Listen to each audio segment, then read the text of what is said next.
हमारे YouTube channel SSS education centre में इस समय का पाठ जो चल रहा है, इंटरमीडिएट हिंदी के विद्यार्थियों का सादर स्वागत है।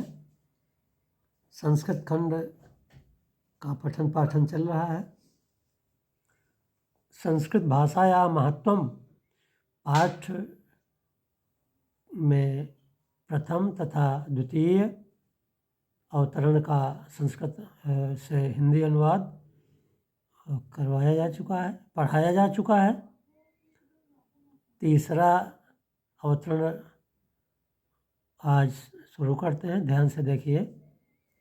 तीसरे अवतरण में जो संस्कृत साहित्य से आदिकवि से लेकर गीर्वाण भारती इति तक इसका अनुवाद पढ़ाएंगे, सिखाएंगे। ध्यानपूर्वक सभी विद्यार्थी पढ़ें, समझें, जिससे परीक्षा में आने पर ठीक प्रकार से अनुवाद कर सकें। संस्कृत साहित्य से आदिकवि वाल्मीकि महर्षि व्यासः कवि कुलगुरु कालिदासः अन्ये च भास भारवि भवभूति आदयो महाकवयः स्वकीयैः ग्रंथरत्नैः अद्यापि पाठकानां हृदि विराजन्ते। संस्कृत साहित्य के आदिकवि वाल्मीकि, महर्षि व्यास, कवि कुलगुरु कालिदास, अन्य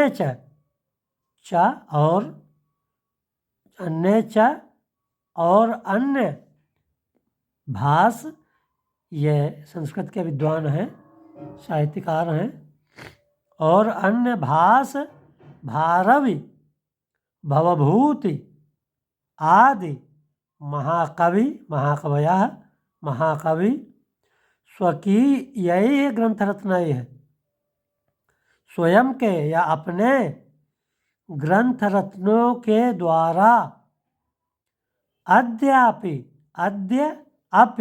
आज भी पाठका नाम हृदय विराजन्ते, पाठकों के हृदय में विराजमान है।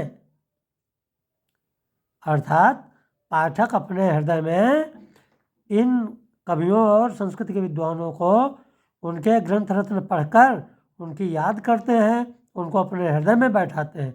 ये भाव है इसका। संस्कृत साहित्य के आदिकवि वाल्मीकि, महर्षि व्यास, कवि कुलगुरु कालिदास और अन्य भास भारवि भवभूति आदि महाकवि स्वकीयैः अपने स्वयं के ग्रंथ रत्नों के द्वारा अद्यापि आज भी पाठका नाम हृदय विराजन्ते, पाठकों के हृदय में विराजमान होते हैं। इयं भाषा अस्माभिः मातृसमं सम्माननीया वंदनीया च। यह भाषा, संस्कृत भाषा, यह भाषा अस्माभिः मातृसमं वंदनीया, हम लोगों के द्वारा माता के समान वंदनीय है,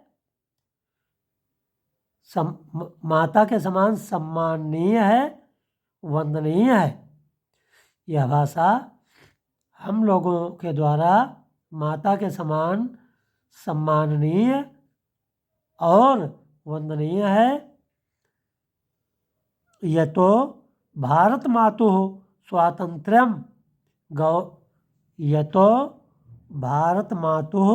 स्वातंत्र्यम गौरवम अखंडत्वम सांस्कृतिकम एकत्वम च। यतो जिससे भारत माता की स्वतंत्रता, गौरव, अखंडत्वम माने अखंडता, सांस्कृतिकम एकत्वम और सांस्कृतिक एकता, संस्कृतेन एव संस्कृत के द्वारा ही सुरक्षितम शक्यन्ते सुरक्षित हो सकती है। भारत माता की स्वतंत्रता, गौरव, अखंडता और सांस्कृतिक एकता संस्कृत के द्वारा ही सुरक्षित हो सकती है। इयं संस्कृत भाषा सर्वासु भाषासु प्राचीनतमा श्रेष्ठा च अस्ति। यह संस्कृत भाषा सर्वासु माने सभी भाषाओं में प्राचीनतमा सबसे अधिक प्राचीन और श्रेष्ठ है। ततः सुष्ठु उक्तम, अतः ततः माने इसलिए, सुष्ठु माने उचित ही या ठीक ही, उक्तम कहा गया है। भाषासु भाषाओं में मुख्य भाषाओं में प्रमुख, मधुरा मधुर, दिव्या दैवीय, गीर्वाण भारती देव भाषा है। संस्कृत भाषा, गीर्वाण माने देवताओं की भाषा, भारती माने भाषा, गीर्वाण भारती माने देवताओं की भाषा। उचित ही कहा गया है, इसलिए ठीक ही कहा गया है। भाषाओं में मुख्य, मधुर और दैवीय देव भाषा है, यह संस्कृत भाषा है। इस पाठ का पाठन पूरा हुआ। ठीक प्रकार से पढ़िए। कहीं समझ में आए तो कमेंट बॉक्स में अपनी समस्या पुनः लिख सकते हैं। मैं पुनः विचार करूँगा और समझाने की कोशिश करूँगा। धन्यवाद।